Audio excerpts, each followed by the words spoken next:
Hello, welcome to the Apple Insider podcast. Wait, no, actually, welcome to one of them because there is also the Apple Insider Daily, which is your fast news summary released every weekday. But this is the weekly Apple Insider show brought to you with our friends at Factor and Collide, but for once without regular host Stephen Robles. While he's away, kicking himself at missing some news we'll get to in a moment, I'm William Gallagher, sitting in for Stephen, and I'm joined by Wesley Hilliard.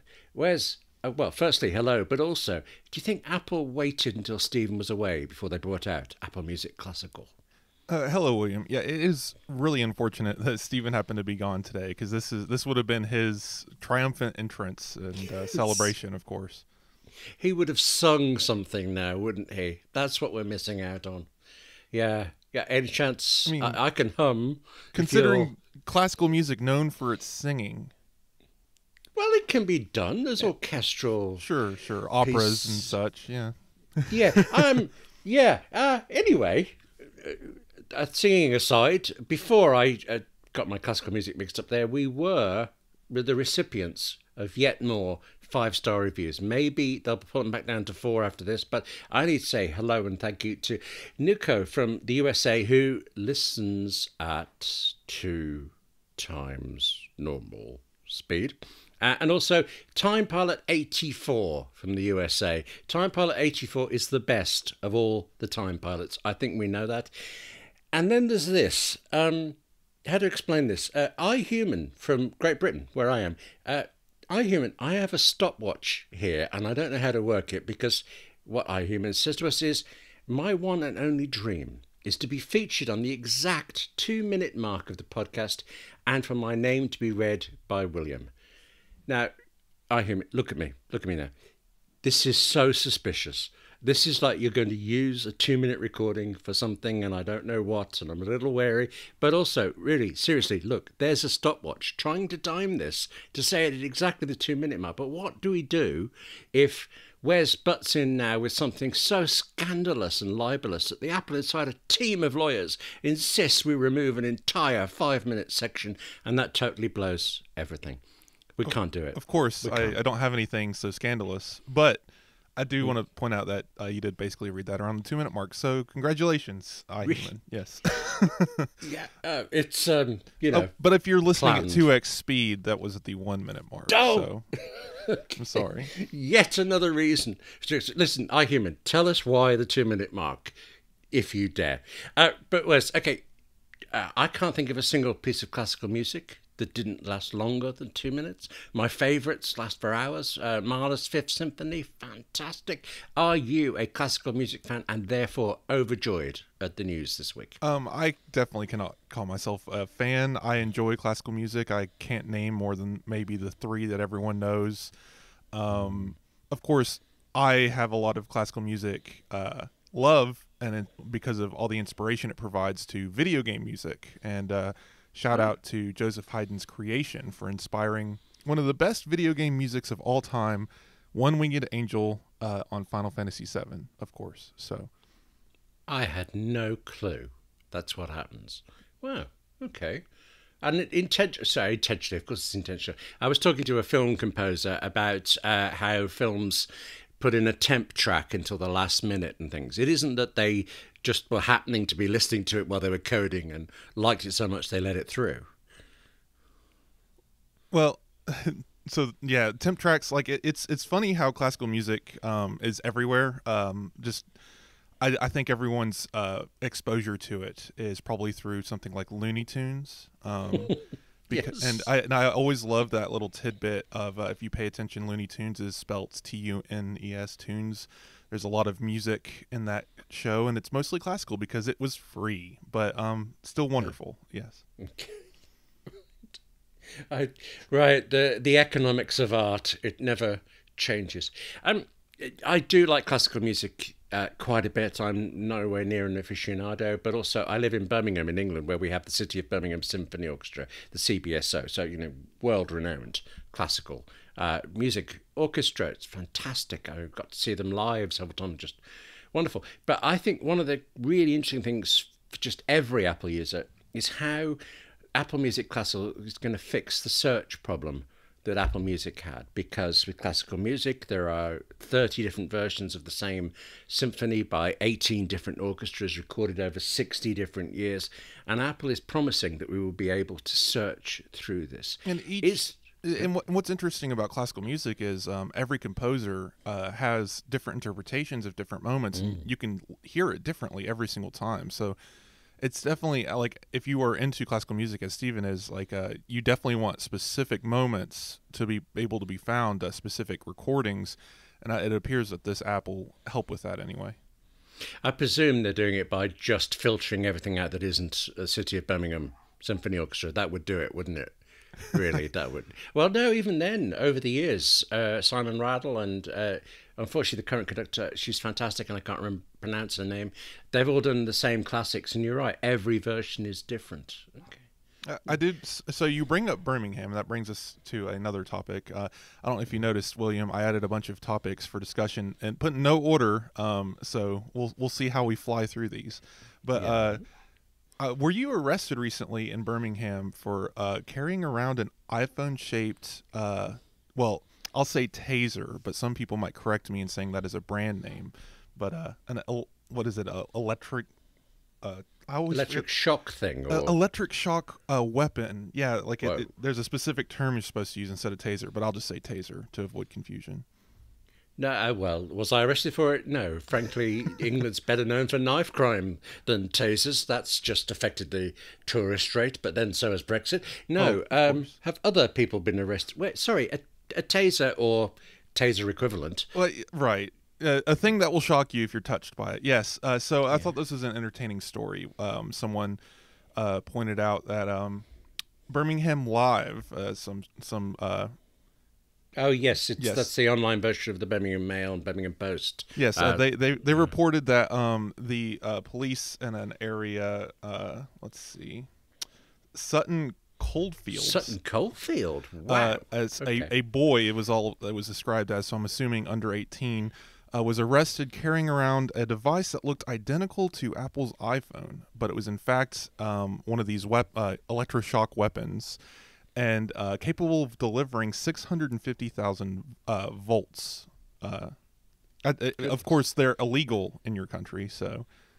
Yeah, I would hope, but Sutton Coldfield, I mean, there are different parts of it, but it's actually, in general, quite a posh area of Birmingham, and I presume that's why the kid is able to afford taking an iPhone and stripping it and putting tasers in. Funny enough, these are this isn't some custom device or a random accident. These are readily available in the United States for about $20 off of Amazon even. They're just these plastic devices disguised to look like iPhones, filled with things that'll shock people. People buy them as defense weapons. Who, you know, if you're living in a bad part of town somewhere, and maybe you're vulnerable to like mugging or other types of crimes that involve another person approaching you, well, you don't want to pull out a literal taser because that's a warning of you have a weapon, and that could escalate the danger that they could. Perceive you as a threat. But if you're just holding what looks like an iPhone, perhaps you'll have a better chance of knocking them down and running away. So, because if you've ever been hit by a taser, I haven't, to be clear, they hurt. I have grabbed an electric fence before. That's a different story. I presume that this would be just as bad, if not worse. We've all grabbed electric fences from time to time. It happens. Yeah. Okay. This is the kind of feature I expect more from Android, though, don't you? It's just, right. Am I wrong? Yes, the iPhone 16 with taser attachment. Yes. That would drain your battery very quickly, actually. Yeah, that's true. But hang on. Kids in Sutton Coldfield, known for their fashion, but I imagine that even if caught, they would have tossed that away because, of course, it isn't a yellow iPhone. Of course. Yeah, that's the other. I'd actually, in all the excitement of classical music, I'd forgotten that we now have a yellow iPhone 14 range, or two of them. Anyway, are you thrilled and excited by yellow?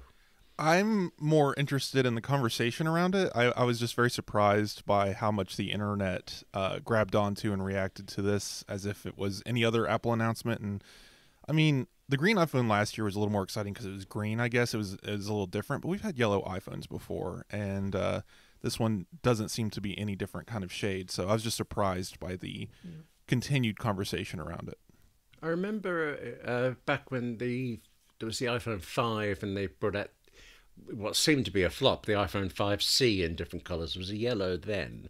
Is that the one you're thinking of? There was a yellow iPhone XR, and there's also a yellow. Well, it's usually the budget phone. There was a different one as well that wasn't the XR after the 5C. So there's been a couple, not many, but a couple.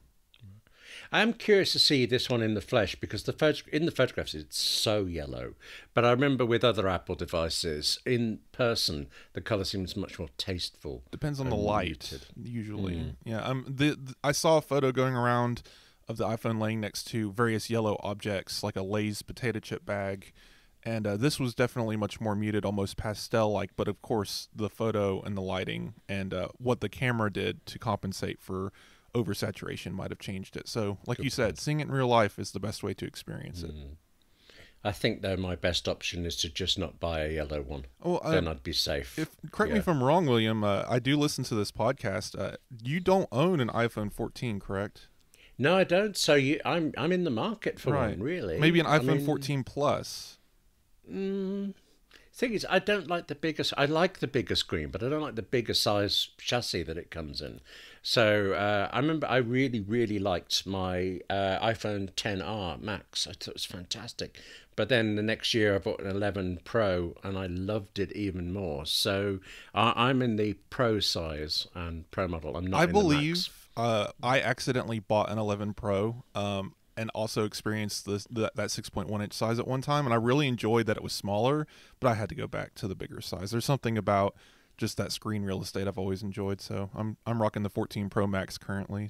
Will not be buying a yellow one. No, I enjoy my space black, not black phone. 50 Shades of Grey, whatever Apple's calling it this year.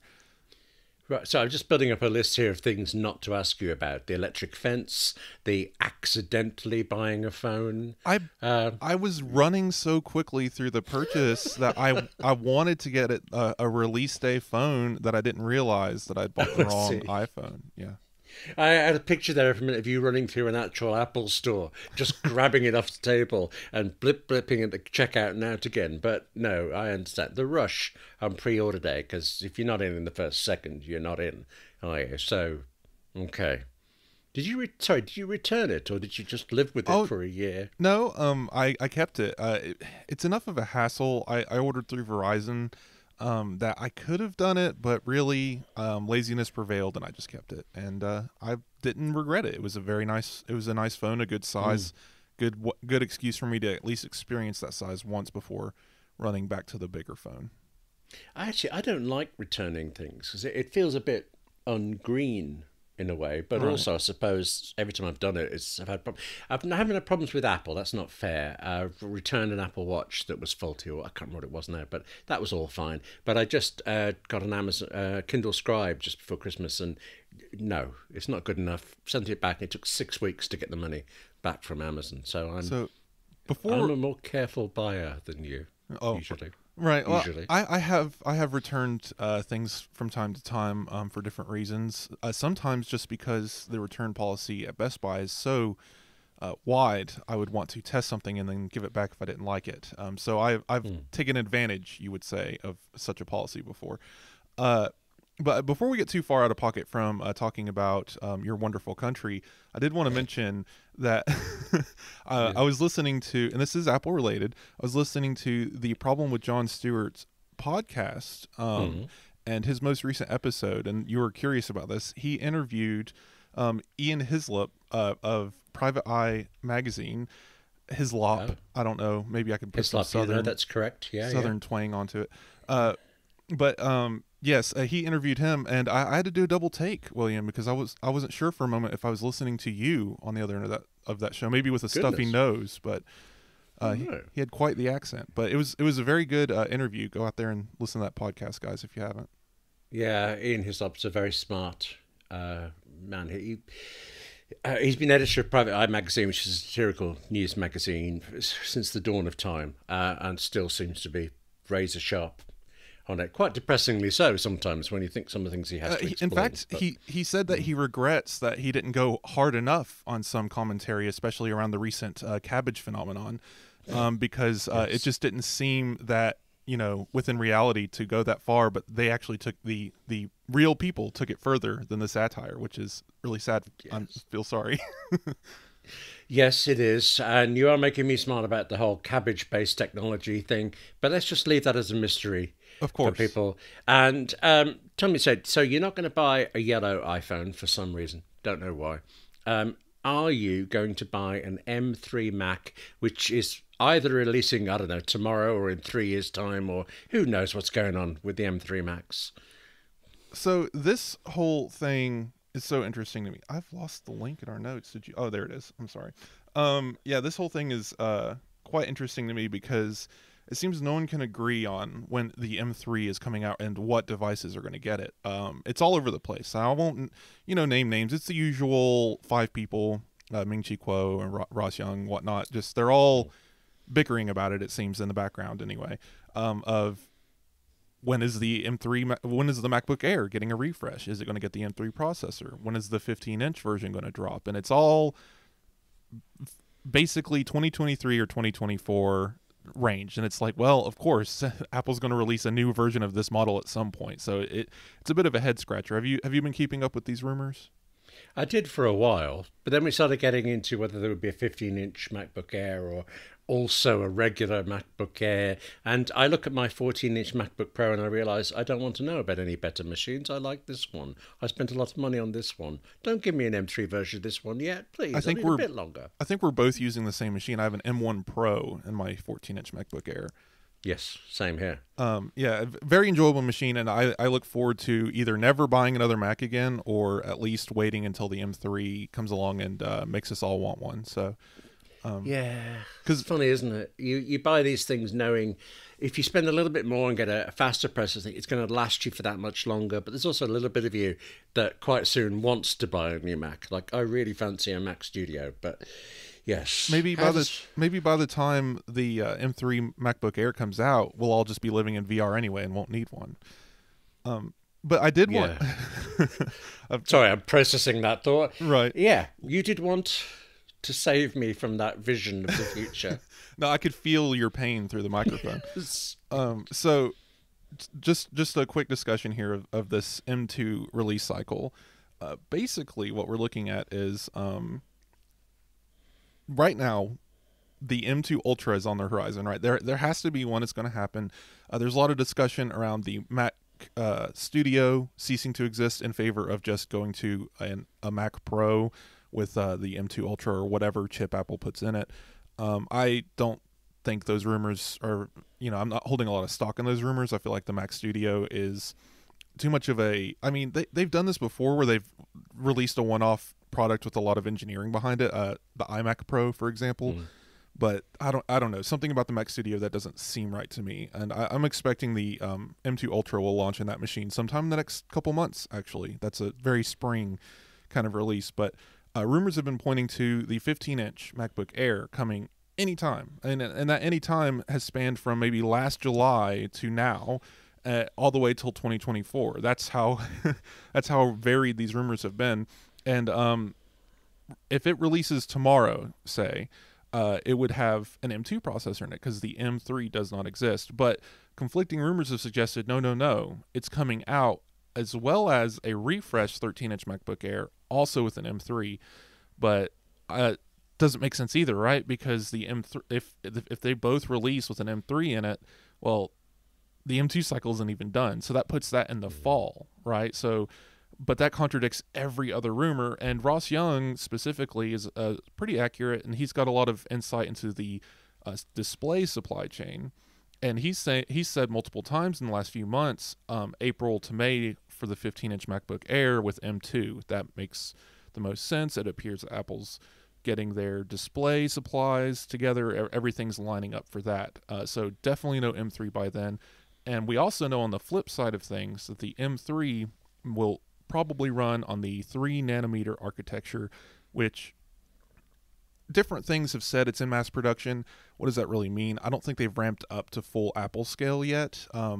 and no one's really expecting that to hit mass market until the fall with the A17 and the M3. So again, all these timelines are in the air, and I just wanted to point out how whatever the rumors are saying, guys, don't look to before July before we even hear about M3 processors. I would be looking at October, November at the earliest, and even then, that seems too early. This episode is brought to you by Factor. This spring, I'm trying to get back on that keto train, and Factor is helping me do it by sending me nutritious, chef-prepared meals delivered straight to my door. It's America's #1 ready-to-eat meal kit, leaving you time and energy to tackle everything on your to-do list. Guys, I love Factor. I've gotten several boxes myself, and I love everything from their breakfast, lunch. They have smoothies. I like their mango. They have a banana strawberry. They have incredible food and all kinds of dietary needs, including keto. So look and feel your best in time for warmer weather with calorie-smart meals around 550 calories or less. With Factor, you can skip the trip to the grocery store, skip the chopping, prepping, and cleaning up too. Factor's fresh, never-frozen meals are ready in just 2 minutes, so all you have to do is heat and enjoy. I'll tell you what I do. I actually use the toaster oven. I program it for 7 minutes, and I put the food in there as it's preheating, and actually it comes out perfect every time. That's how I do it. You can try that too. But Factor has delicious flavor-packed meals to help you live to the fullest. You can choose from keto, vegan and veggie, calorie-smart, protein plus options, all on the menu each week, prepared by chefs and approved by dietitians. Each meal has all of the ingredients you need to feel satisfied all day long. With 34 chef-prepared, dietitian-approved weekly options, there's always something new to try. And enjoy meals for any time of day with breakfast options like egg bite smoothies and more. Want to cut back on takeout? Get Factor instead. Not only is Factor cheaper than takeout, but meals are ready faster than restaurant delivery in just 2 minutes. Put the time and money you save toward planning activities for when the weather warms up. And let me tell you, I did have food delivered the other day. For one meal, it was a ridiculous cost. Don't do that. Get a box of Factor and you have all the meals ready in your home to heat up. Again, toaster oven 7 minutes. That's how I do it. Get Factor and enjoy clean eating without the hassle. Simply choose your meals and enjoy fresh, flavor-packed meals delivered to your door, ready in just 2 minutes. No prep, no mess. So head to factormeals.com/AppleInsider50 and use the promo code AppleInsider50 to get 50% off your first box. That's code AppleInsider50, all one word, at factormeals.com/AppleInsider50 to get 50% off your first box. Our thanks to Factor for sponsoring this episode. I think the kindest thing to say is that sometimes these rumors are wishful thinking more than anything else. But then there's also the fact that people are going to listen if you say M3 is out tomorrow. And eventually, if you say it, like my thing with the Apple car coming, the Apple car will be out on April the 1st this year, guaranteed. Now, if I'm right, that's fantastic. And if I'm not, nobody will ever remember. That's the kind of logic. So Apple car only counts if you can buy an Apple car in blue, though. I mean, if they come out with an Apple car and it's not blue, then I'm not giving you that prediction, William. Oh, goodness, if they do it in yellow. Oh, of course. A bright Volkswagen yellow. Right. I imagine this hasn't travelled to the States, but here in the UK there is a thing called the yellow car game, which I'll find a link for it and put it somewhere. Does it involve punching each other? Because we have one for punch bugs, Volkswagens specifically. Okay. Well, yeah, where we just brutally punch each other while, especially this is a children's game and you're stuck in the backseat of the car. You have nothing else to do except to pelt your brother or sister. And every time you pass a colored bug, you yell out the color and then punch them in the arm. You've never heard this game? No, I think I'll stay at home now. I'm not coming to the States. Yellow car game in the UK, it's from John Finnemore, comedian.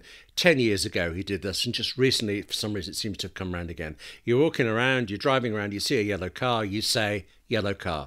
That's it. That's it. Oh. No other rule. Well, that is it. No need to hit each other. And it is stupid. And yet, once you've heard it, you cannot get it out of your head. It's an extraordinarily clever writer. I was once listening to a radio show of his, and I applauded in my living room at how funny, how smart it was. And then I got to meet him, and I gushed. But it was before I'd heard of the yellow car. I might not have gushed so much then. Anyway, this is going into... It's a brainworm, kind of like saying "Don't think of elephant," right? It's one of those. Oh, thank you very much. Right, elephants in my head now. Yellow car. Yeah. Okay. Okay. So just previously on this episode, yellow cars, elephants, punching people, tasers, grabbing fences, yellow iPhone. I think we're covering it. Except actually, you made an interesting point about Apple Music Classical that I didn't think of.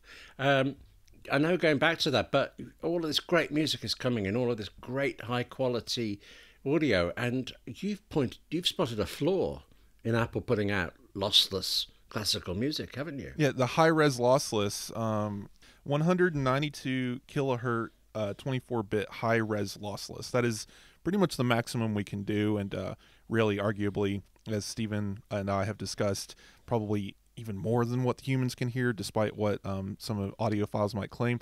But it is a very high fidelity track of audio that is going to be available through, and of course we already have high-res lossless in regular Apple Music. It's just this feature is being carried over because it's accessing the same catalog.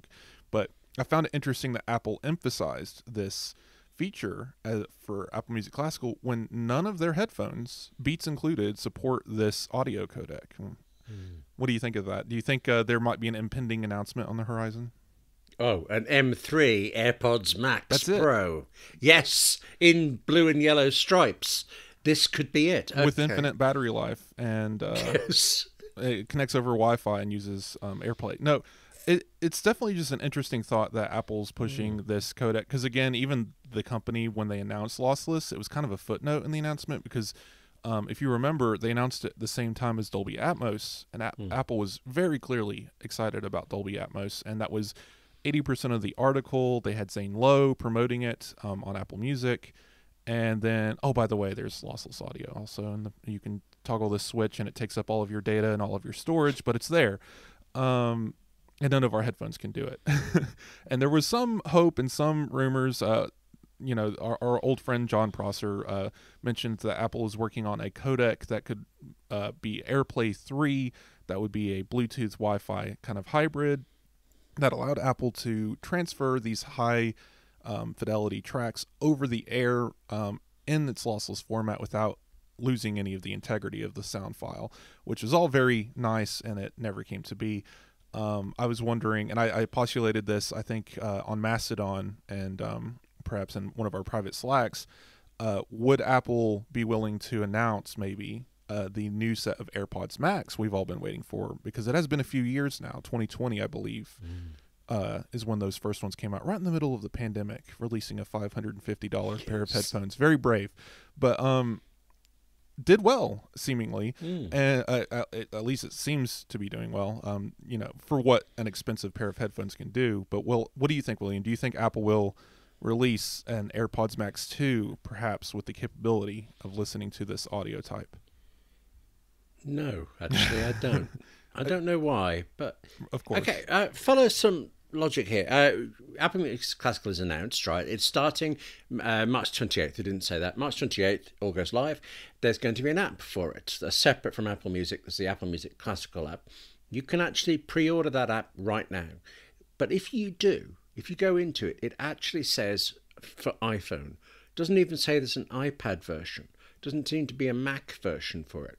If there were a Mac version, then presumably you could plug in wired, better quality headphones and enjoy this music. Right now, right now, in order to do that, you would need a DAC, a digital audio converter, because even a hardwired set of headphones to the Lightning port on the iPhone will give you lossless, but not high-res lossless. So you even need an additional piece of equipment, and still not AirPods, by the way. Doesn't work. So, sorry. Yeah. So it being stuck on the iPhone is interesting, because I think, as you might have said, the Mac usually has a headphone jack, and that provides a little bit more power for lossless listening anyway. I mean, perhaps I'm reading too much into it. They've just announced the app. Maybe the other ones are coming by the 28th. I don't know. I raced to download it, or to pre-order it, rather. I don't think they'll be out by the 28th. I don't understand the reaction I've seen from some people saying, oh, it's iPhone only. It's not on the iPad. It's not on the Mac. I think it's fine. This app, obviously, there's something that kept it from coming out for such a long time. Maybe it was sourcing a lot of this high-res music, a lot of licensing. If you pay attention to, the app isn't launching in multiple countries where Apple Music is available too. So I think there's a lot of licensing going on here, maybe more than Apple even expected going into this app, because they probably wouldn't have announced it so soon had they known it was going to take over a year to turn around. But here we are, right? So I don't know. It's wishful thinking on my part that some kind of new AirPods are on the way. But the fact that it is an iPhone only app, I think, is only temporary. And I'm very interested in how the app itself functions. Because for me personally, I would like to be able to listen to classical music or have it playing in the background without it becoming everything I'm recommended on Apple Music. Oh, I see what you mean. Yes. Yeah, that's interesting. I just had an Apple ID problem and temporarily using a trial version of Apple Music while I'm trying to figure it out. And so, of course, it doesn't remember anything I've got. It hasn't bothered trying to give me a favourites mix, but it's already, William Station is anything I happen to randomly click on in the first day. Yeah, I got used to good recommendations, but that could throw it. I actually made this mistake before. Apple Music started promoting their sleep playlists, which are really good, actually. I set up an automation in Siri shortcuts to automatically switch my iPhone to my bedroom speakers at a certain time and start playing this audio for about 2 hours every evening. Nice. And it was great, and I enjoyed it. But within about a month, every song in my For You favorites, up next, even the radio station button where it plays random songs, were just saturated with these nameless fidelity type soundtracks. And I still to this day get at least one song, even after hundreds of hours poured into alternative and rock playlists to try and just reconfigure my algorithm on the back end. I still randomly get Trees Blowing in the Wind by some synthetic composer. It's just odd that and that algorithm is so clingy that I know that as soon as that app comes out and I listen to Beethoven or Haydn or something, that's the only thing I'm going to get recommended from now on, and that worries me a little bit. 15-ish years ago, I had to write a feature about all this sort of children's television spin-offs, books and games and things you get. So I trawled Amazon to make an actual statistic of how many shows had how many things. It was a massive research job. And to this day, when there's a new Dora the Explorer sing-along CD even, I get a recommendation. Of course. For it. I feel like I'll be getting iPhone tasers till the end of time now, because I did search for that on Amazon. Oh, you mad, crazy fool. Don't do that. I had to get an image. Yeah, but now you're going to get that on Facebook, on Twitter. It'll follow you around the world. Might change up my ads a little bit. Be a good change from what I've been seeing. Good point. So. I watch an awful lot of YouTube through Apple TV. I just find, dude, it's there, they're short, all this thing, it's great. But something will come up and the title is really intriguing. And there's a bit of me that thinks, am I intrigued enough to put up with the fact that after this one there will be 30 more exactly like it? And sometimes the answer is no, and I move on. So before we get into iPhone 15 Pro leaks, because that went out, that article and those renders that we did went out literally, I think, an hour after Stephen and I recorded last week. So I wanted to cover that in this episode. But before we get to that, I wanted to ask you, are you a TikTok user by any chance?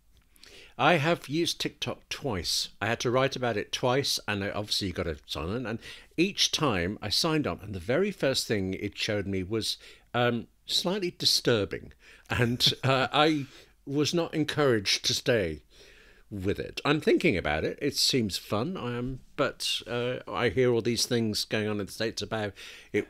TikTok takes over the world, eats your children. I don't know, whatever it does. Are you a fan? Well, no, I despise the platform, but for different reasons. I'm not. The thing, again, we won't get political here, but the things going on in the United States around TikTok are purely distractionary. It's not real concerns I mean, if you look at what Facebook and Twitter and stuff collect about Americans, it's hard to point the finger at China and say, look, they're over here collecting everything about us. Anyway, that's not really my problem with TikTok, and I've discussed it on the podcast before. People who follow me on Twitter would know that my problem is it's and I know I sound like such a curmudgeon, but it's the devaluing of a person's time and these algorithmic generated lists of 15-second videos that it takes up. I have family members who spend 6 hours a day watching TikTok videos, and that's all they do, and they can't even tell you what they've watched after they've done it. It's this Wow. lack of commitment, lack of conviction. They don't learn anything. They don't gain anything from it. I mean, even at least video games or even YouTube, and I don't like YouTube, but even YouTube, you can go out of your way to learn something or find something entertaining. And TikTok just feels like 5 levels of abstraction below that, to the point of, here's a 15-second video of someone pairing socks in their laundry, and I'm just scratching my head like, why? But anyway, I wanted to bring up TikTok because, again, the United States has this thing going on where there are multiple bills going through Congress where they're trying to ban it for political reasons, again.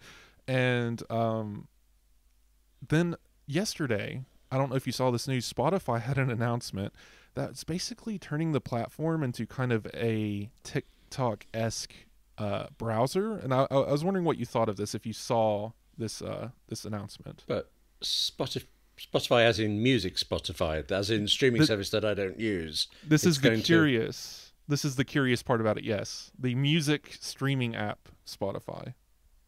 Right. It'll play me 15 seconds of music and then move on. It seems like they've taken all of the worst ideas from various parts of the internet and turned it into a new feature. It's like Apple Music Connect, but with TikTok. So artists can post videos and snippets of music, and you can scroll through these videos. Anyway, it's very curious. I think it's a very bandwagon-y feature of like, oh, TikTok popular, we should do this, and it just strikes me as very odd. And I wonder if their announcement isn't a little fortuitous, given that Congress just put another bill through that might actually succeed in getting TikTok, if not banned, just restricted or some craziness going on there.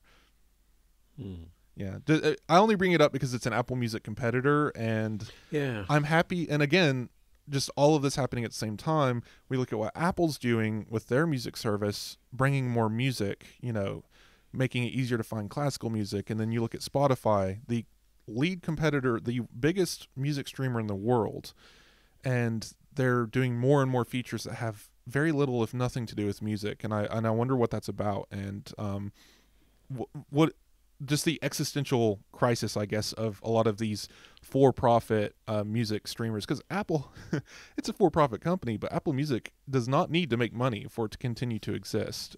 They have plenty of backing from Apple, and unless for some reason people stop liking music, I don't think Apple will ever stop producing that feature.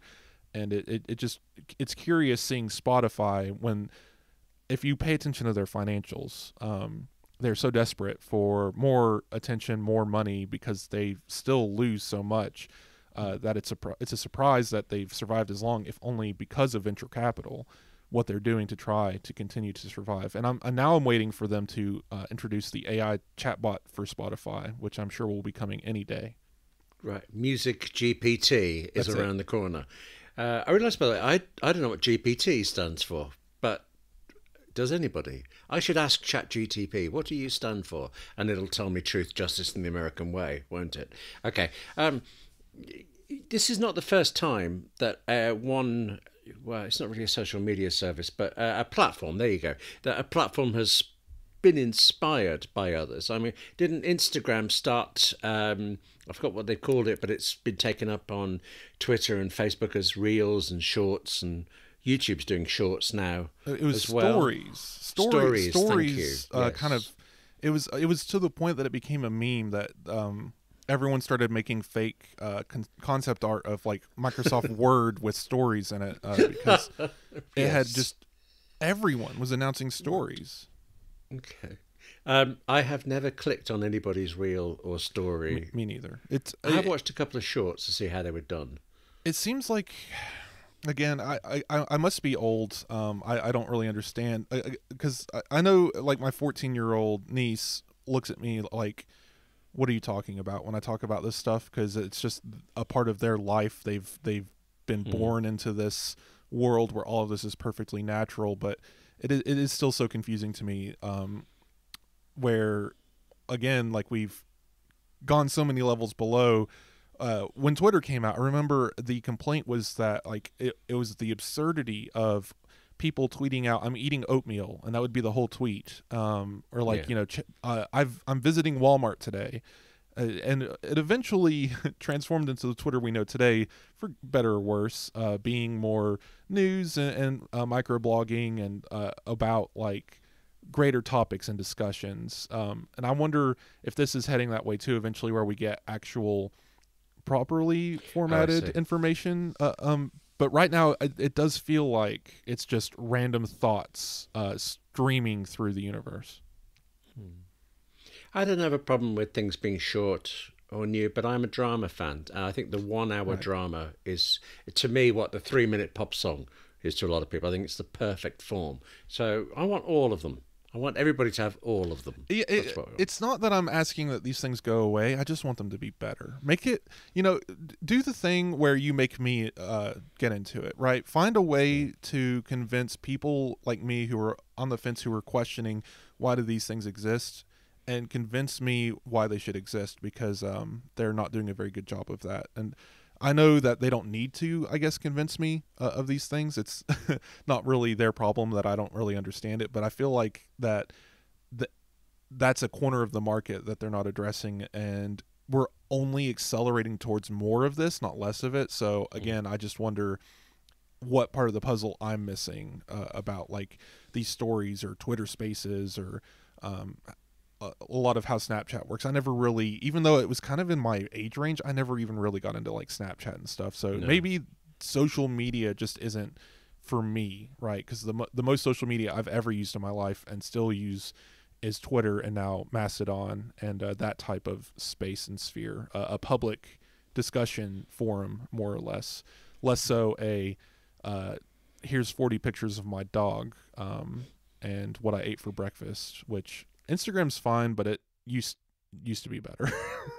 Anyway, I think we've tangented off of our conversation a little bit. This episode is brought to you by Collide. Collide has some big news. If you're an Okta user, they can get your entire fleet to 100% compliance. How do they do it? Well, if a device isn't compliant, the user can't log into your cloud apps until they fix the problem. It's that simple.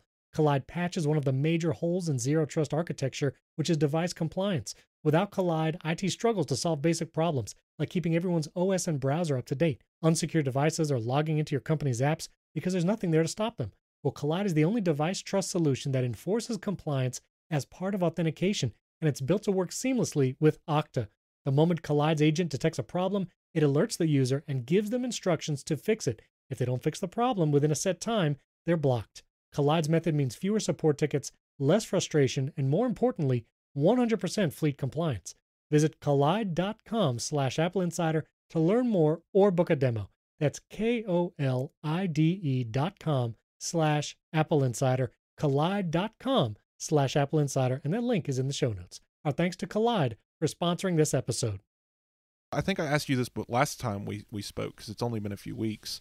Have you finally sat down and watched Shrinking, and can you tell me what you think? I haven't. Oh, this is. I promise to an you, Apple this event. one's a good one. Oh, that's right. I went at an Apple event. There was a woman from Apple PR, and I said to her, when you get home at night, are you not so sick of Apple TV stuff that you watch anything else?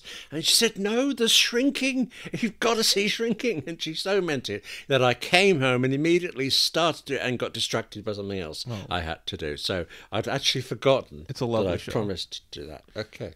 I heard bad rumours about it. Not bad rumours, bad reviews when it first dropped. But people, you're saying? I think people were. I think I saw those. It was mostly to do with it was too sad or maybe too dramatized. I'm not really sure what the complaints were, but I assure you it's worth a watch. Very very charming, smart show about like anxiety, depression, and like taking a moment to meditate, look inward, and a lot of the things, the affirmations that they say make you think about it. And it reminds me a little bit, and I know we discussed this, the Boy Horse Fox Mole, that one, that was such a brilliant little animation. I don't know if you've actually watched the animation or seen the book or anything like that at any point, but man, when I tell you I wept like a baby watching that, it was so good. You remember I mentioned a musician. We're talking about temp tracks. It was actually Isabel Waller-Bridge, and she's the composer of the music for that. She was utterly riveting talking about this stuff. So yes, there you go. The boy, the mole, the horse. Yeah, I have even now I have trouble with the sequence. The author says, as long as you put the boy first, the rest doesn't matter. Is basically what he said, because it is a lot of animals in there. Yeah. Okay. But I did before. I didn't want to spend too much on Apple TV, but I guess I wanted to ask you one more thing. In the last couple of weeks, and someone pointed it out, Apple TV has become quite the home for sci-fi. I mean, did you see the trailer for Silo? And No. Silo. Okay, so this is I don't know how you'll feel about this, but it's based on a book series, I think of the same name.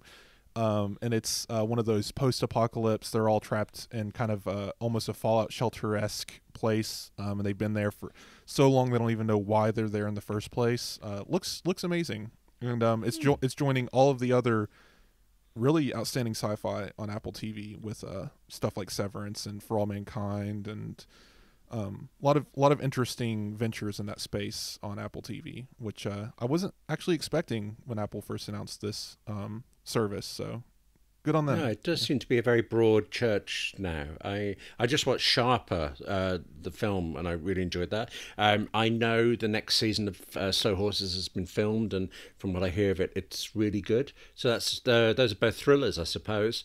Yeah, it does everything. I guess I should have started with, are you a sci-fi fan? Do you care for the genre? I'm not against it. I mean, I've written Doctor Who radio dramas and things. So, no, it's just, I see it as drama. And if it happens to be science fiction or historical, it almost doesn't matter to me. It's the story and the characters. People wrapped in the clothing of sci-fi, yes. Yeah, I mean, I'm surprised to say I watched all of Foundation, and I mean... It was okay. It was mesmerizing in certain ways, but I don't know that it was worth however many episodes. But I'll watch the next one as well. Yeah, I'm very interested in that show, if only because it's interesting. Like, it's caught my interest, and it's very pretty. But yes, I'm with you that it there's something missing. There's a piece to it, that a warmth maybe that's not drawing me in so much. That's not making it me shout from the rooftops, go watch Foundation. It's definitely you need to go in, drink some coffee, and be ready to pay attention kind of sci-fi, and that's not for everyone. Yeah. No. I mean, I watched it originally because as a writer, I was curious to see how they adapted the Impossible books. I mean, the books are famously impossible because they take place over 1,000 years and the characters keep changing, but they're also impossible because the writing is so bad in those books. Fantastic ideas. Everything else. I've heard that, and also the idea that there's even characters is loose. Like the fact they're not even really characters, as you would call them. Like, it's not a person you're literally following, versus in the show you need a person, and they had to invent multiple characters just to make the show. I mean, the genetic dynasty and the main character, and none of that was really part of the original storyline, but apparently they've got the thumbs up from his descendants. From the estate. Yes. Yeah, it's a clever piece of work. I don't know why it isn't grabbing it, but hang on. I love that Apple does all this now, that we can talk about everything, and Apple is doing so much good stuff. Yeah, like soccer. But let's bring it... Well, all right. Apart from... but how about we go back to the real crux of the truth, the DNA, the heart of Apple. Of course. And you explain to me about the new renders for the iPhone 15 Pro. Okay, so funny enough, we made these... well, I didn't make anything. I just pointed in a direction, and our render artist did it. Amazingly, I believe, and again, we've went over this, I still haven't asked him how to pronounce it, Saad Ismaili, I believe, did these renders, and they were very, very good, very red iPhone, with these beautiful curved edges, gigantic camera bump. You'll have to go see it for yourselves. Link's going to be in the show notes. Didn't want to get too much into that, but funny enough, literally days after this was completely done, we got even more information about the haptic volume buttons and power button coming up, and we've got a couple of images of that haven't been released yet. I'll probably do something about those soon, but I wanted to ask you your opinion real quick about haptic buttons on an iPhone, and maybe removing that silent switch on the side. How does that does that make you excited to buy an iPhone 15 Pro? Whoa, wait, I missed that. Getting rid of the silent switch. Well, that's an assumption. No rumors really pointed Ooh. that out, but would Apple go through the trouble of getting rid of all of the holes in the side of their phone with haptic buttons to keep the one place where water can ingress, right? Like, I don't really understand the methodology there of like how they would come to the conclusion of, yes, we need to get rid of these buttons and make them into haptic pieces of metal slabs. But no, you know what? The silent switch, that can stay. That's my own thought right, process. that makes sense. But I don't see them doing both, keeping it around after doing the haptic buttons, personally. As long as there's some way, some equivalent of that. Because I remember when the iPhone first came out, one of the things that I was trying to explain to somebody that was so good about it was, look, instead of in the phone I had before it, it was like 8 steps to mute it. There was just flip the switch and it was done. It was like the obvious thing to do, and no one else had done it. And even now, all these years later, I am regularly switching the phone to stun, as I call it, and moving on with it. So as long as we've still got that, you gave me a little bit of a tremor there, but I mean, Control Center, of course. iPad has a Control Center toggle. I'm not against. It's not like I want to get rid of this switch, but also for me personally, I don't think I've ever flipped it on, at least not on purpose. The only time I turn sound on is when I'm playing a game and realize why am I not getting any sound out of this? Oh, the silent switch is on, and I have to turn it off to hear the sound of the game. Otherwise, no, I don't want to hear ringtones, and I don't want to announce to the world that I've just gotten an iMessage, usually probably spam or something. It just seems so antiquated. What? How do you? Antiquated. My brain just completely failed there on that word. Antiquated. Antiquated. Yes, antiquated. Okay. Anyway, it feels so odd to me that you need the world to know that you've just got a tweet. That someone's just liked your tweet or something. It reminds me of movies from like 2012 when they would play those sounds a lot, and it's just funny to me now that people. I'll generally just glare in their direction when I hear that marimba ringtone ring through like a quiet bank or something. But anyway, I know that like we've all discussed iPhone 15 ad nauseum. It feels like it's already here, like I'm holding it in my hand. And so titanium frame instead of stainless steel, so the phone's a little lighter. Curved edges, so maybe it's a little easier to hold, but nobody cares because you're probably going to put it in a case, right? No. Oh, do you not put your phone in a case? No. Somebody once said to me that their case is AppleCare. That's and I fair. thought, good point. Which I should get AppleCare then. I love the phones out of the case. And in how long is it since we've had iPhones? I've had one drop that caused a crack. So I have broken exactly one iPhone screen, and it was not in a case. I dropped it 3 feet onto an asphalt parking lot while out with some friends, and big chip out of the side of the glass. Got it repaired when it was still cheap to repair. This was when it had a home button, so it didn't cost anything. Didn't really care since. I had never had AppleCare until now. I actually only got it by accident through proxy through. Sorry, you were rushing again through the Apple store. No, I scooped up. I decided to do the iPhone upgrade program instead of Verizon, and it just so happens it includes AppleCare. Because I honestly still probably wouldn't have chosen it, but now I have it, and I'm like, well, I guess if I shatter my screen, I shatter it, and I'll go get a new one. That's a little less challenging. But yes, go check out our rumor report that we have a roundup for the iPhone 15 Pro Max, the largest of the phones. It could be called Ultra. Now everyone's saying Pro Max again. We'll see. But I guess there's no reason to really wax poetic about it because we've all heard this so much before on the show. I did want to bring up, now that you brought up AppleCare, a fun story about me nearly shattering my phone this weekend. Does this involve grabbing an electric fence while holding a glass iPhone? No. I grabbed an electric fence when I was like 4 because I saw a trampoline on the other side and wanted to get to it very quickly. Anyway. All these 3 or 4 years later, this week you have a problem with a phone. So a few weeks later, yes. Anyway, so I am out. You'll see in a few days, maybe this weekend, I'm doing a review of a different e-bike. and I have this MagSafe mount that goes on the handlebars, and the phone magnetically attaches to it, and these two very tiny little rubber bands go around each corner of the phone, and every time you hit a bump, the phone completely detaches from the magnet, relies entirely on the elastic to pull it back into place, and then reattaches. It's very scary and fun. I've described this on the show before. It has worked amazing so far. It's never dropped the phone, never had an issue until this weekend. I was out riding on this bike, and I go over a walking bridge, and I knew the bump was there. I've rode over this walking bridge a million times, and it's literally like a 2-inch drop, so it's not even anything crazy, but it's enough to jar the front wheel. And I'm not sure why this was different for this bike and not another bike I've tested, but for whatever reason, that was just enough that the elastic did not hold, and the phone completely dislodged and flew to the ground. I'm actually in pain listening to this. But I was like, oh, it's in a million pieces. It has to be.